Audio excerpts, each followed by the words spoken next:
was going to be able to do it different than they did, so I can be able to wear that crown and be like, yeah, you didn't do it like how I did it. You know what I'm saying? So, understanding that I had to like shake that mentality and really turn what they call square. I had to really turn myself into a square, right? I had to start reading, different types of literature, philosophy, self-help, business, subscribing to the Wall Street Journal to learn finances, So now looking at me now, I'm like, okay, I understand the world, what we say of the white man, right? Because, we come from two different worlds when you African-American.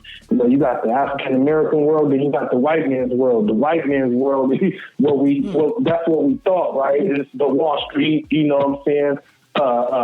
Real estate, you don't really see people like us being in those type of positions, but those things are changing now. You know what I'm saying? Now you're starting to see more people that look like us being in those positions, right? Barack Obama becoming president, so it's giving you an idea of like, okay, what black success can look like. Because let's be honest, right? Like, we don't have to change who we are to fit in their world and their society. We'll never be able to sound like them, look like them, what I mean? And that's okay, because you got to be comfortable with who you are, what I mean? And that's one of the main things that's the difference for me now is back then. I used to always think, because if I have to educate, then, that loses my blackness, right? That takes away my street cred if I'm educated, you know what I'm saying?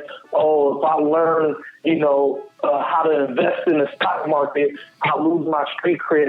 It takes away my blackness, you know what I'm saying? I'm selling out. No, you actually are selling out in the way to the other way to where you're going to be able to bring your people out of poverty. You know what I'm saying? Make that generational, create that generational wealth to change the trajectory of your family. You know what I'm saying? Your kids. And I think, what I'm saying? So I think that's what these guys are doing now.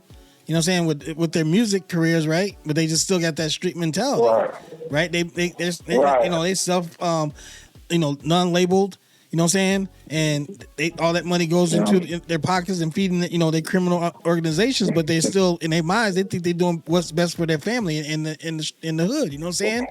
In the block. Right. So I mean, I want to get this question out of the way because this is really going to bring it all in perspective.